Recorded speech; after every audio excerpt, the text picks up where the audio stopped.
Fala, meu povo, João Abrantes na área. Olha, eu não sei como é que as coisas são lá fora, mas eu já percebi que quando o assunto é Brasil, são poucas as pessoas que conseguem discordar umas das outras sem partir para a ignorância. Eu tô com esse canal desde 2015 e olha, dá para contar nos dedos das mãos quantas pessoas já discordaram do que eu falei de uma maneira educada, civilizada, simpática. Agora, eu tenho certeza de que nem todas essas pessoas são assim porque elas querem. Bom, algumas são. Tem gente que faz do ato de ser babaca uma arte, né? Mas eu acho que essa questão de discordar sem partir para a ignorância é mais uma questão de costume e de falta de autoconhecimento. Em outras palavras, a maioria das pessoas agem assim no automático, sem perceber que elas estão sendo insensíveis, agressivas, apáticas. E o grande problema é que, conscientemente ou não, a partir do momento que você começa a inserir ofensas, ironias e outras palavras de cunho passivo-agressivo nos seus argumentos, você acaba com toda e qualquer possibilidade de influenciar a outra parte. Por quê?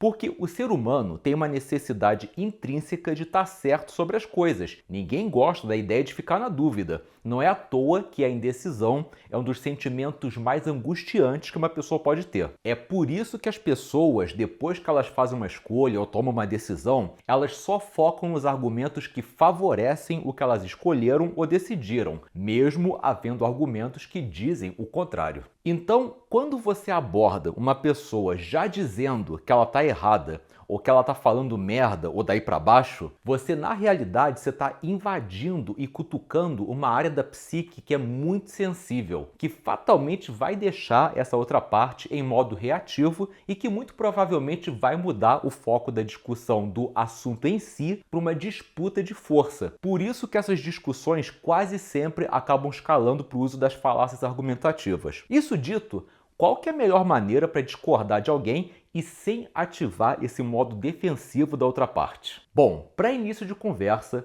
você vai ter que riscar do seu repertório frases tais como discordo, não concordo, você está errado, só falou merda e afins. Já é ruim quando você se manifesta usando essas palavras e pode ser que a situação fique ainda mais complicada para o seu lado quando você só fala isso e sem sequer se dar o trabalho de se justificar. Quando você fala que você não concorda e ponto, sem explicar o porquê, para pelo menos agregar alguma coisa para a discussão, olha, não reclama de receber um foda-se como resposta, porque, desculpa, foi você que pediu por isso. Pensasse antes de falar. Por outro lado, também não adianta falar que você entende o lado da outra pessoa e logo em seguida você inserir uma conjunção coordenativa adversativa. Leia-se: mas, porém, entretanto, contudo, todavia, etc. Tipo, eu sei que você está falando, mas... Porque mal ou bem, isso acaba anulando a validade de tudo aquilo que foi falado antes. Então, o grande segredo para você deixar a outra parte mais receptiva com um argumento que vai contra o que ela acha que é o certo é, número 1, validar o que ela pensa e, número 2, inserir teu ponto de vista como se ele fosse um ângulo adicional para aquele assunto, mas que em momento algum está invalidando dela. Por exemplo, vamos imaginar que alguém te disse que educação à distância é uma palhaçada e que as empresas nem deviam considerar os diplomas e certificados que os candidatos conquistaram fazendo esses cursos de EAD. Vamos combinar que é muito mais fácil chegar para essa pessoa e perguntar se ela sempre falou besteira desse jeito ou se ela está treinando para bater algum recorde. Mas a gente já sabe que isso só vai piorar ainda mais a situação. Então, o que a gente tem que falar? Algo do tipo, caramba, mas você pode me falar um pouquinho mais sobre as experiências que você já teve com EAD? Porque, da minha parte, pelo menos, toda a experiência que eu tive foi boa. Claro que eu sempre pesquisei as instituições antes de eu fazer a matrícula, né? Porque, realmente, tem muita instituição fajuta oferecendo certificação que não tem validade nenhuma. Por isso que eu sempre ia no site do MEC para ver se ela era reconhecida, se tinha alguma validade, etc.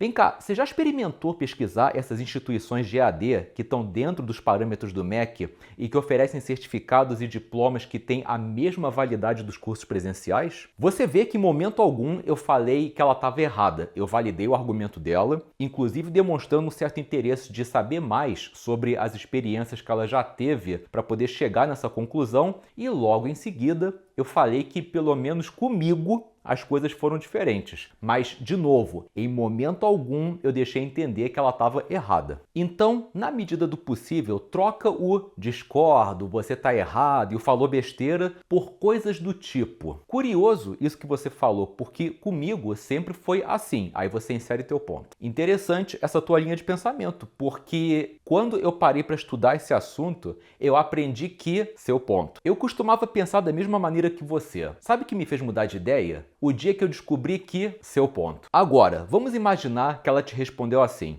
olha, pode até ser que esses cursos sejam reconhecidos pelo MEC, mas não tem como a pessoa ter o mesmo aproveitamento que ela teria com as aulas presenciais, porque o presencial é muito mais dinâmico, tem toda aquela troca de interação com o professor, colega, etc. Nesse caso, você pode responder com uma história que esteja atrelada a algum fato. Por quê? Porque é muito difícil influenciar alguém apresentando só os fatos crus, mas quando você contextualiza esses fatos usando uma história, a probabilidade dela te ouvir e considerar os teus fatos fica muito maior. Por exemplo, olha, isso que você falou me faz lembrar de uma época que eu ainda estava no colégio, eu devia estar com uns 15 ou 16 anos e eu sempre gostei muito de desenhar durante as aulas, porque no meu caso isso sempre me ajudou a prestar mais atenção nas aulas. Talvez porque eu tenha déficit de atenção e, mal ou bem, quando eu estou desenhando, o meu visual fica totalmente concentrado no desenho e o auditivo fica livre para eu poder escutar o que está sendo falado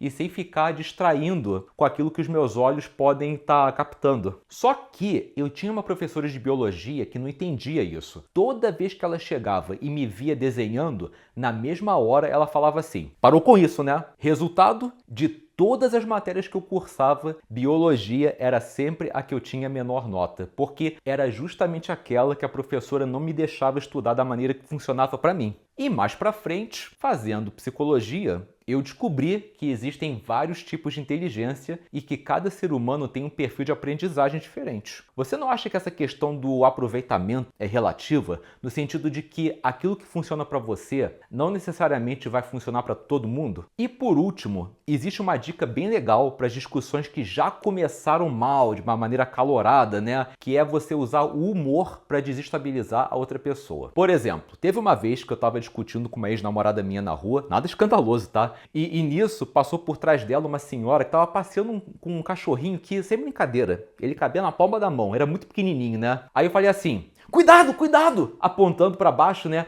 Aí ela virou pra trás, boladíssima, achando que era mó cachorro grande, né? E quando ela viu que era aquele cotoquinho de cachorro, ela começou a rir, né? E só aquilo já foi suficiente pra poder quebrar aquela tensão do momento e a gente se entender. Quando o humor é bem empregado, ele rompe com a tensão e temporariamente reabre a receptividade da outra parte. Agora, é muito importante que você saiba aproveitar bem essa brecha. Ou seja, funcionou? Não sai dizendo que a pessoa está errada, senão você vai voltar para a estaca zero. A meta aqui é você fazer uma conversão de interesses. Então você fala para ela que você entende o lado dela e que tudo que você quer é que ela entenda que você tem os seus motivos para pensar diferente, entendeu? E mais para frente, depois que a poeira baixar por completo, você volta a abordar o assunto, só que dessa vez usando a estratégia da história e dos fatos, nunca perdendo de vista a validação do ponto de vista dela, entendeu? E tá aí, algumas dicas para você discordar de alguém e sem a necessidade de ficar fazendo inimigos. É fácil?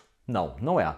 Eu estaria mentindo para vocês se eu dissesse que sim, mas nada que não possa ser exercitado e com o tempo incorporado como se fosse segunda natureza. Eu espero que esse vídeo tenha sido esclarecedor e que eu tenha te ajudado em alguma coisa. E se você quiser aprender a lidar com outros tipos de situações difíceis que podem afetar a tua vida social, tipo o que fazer quando der um branco na conversa, como lidar com testes e ofensas, como rebater falácias argumentativas, como ser um ombro amigo diante de uma tragédia e muito mais, eu quero te convidar para clicar no link que está aqui embaixo, logo no comecinho da descrição, ou então no botãozinho que vai aparecer aqui, nesse cantinho, assim que o vídeo estiver acabando, para assistir uma apresentação que eu gravei falando sobre a maneira mais prática que tem para você se blindar contra situações difíceis, beleza? E foi esse vídeo de hoje. Se você curtiu, dá uma forcinha, clica aqui embaixo no like, dúvidas, comentários, sugestões, estudos de caso, use e abuse do espaço aqui embaixo. E no mais, um grande abraço e até o próximo vídeo.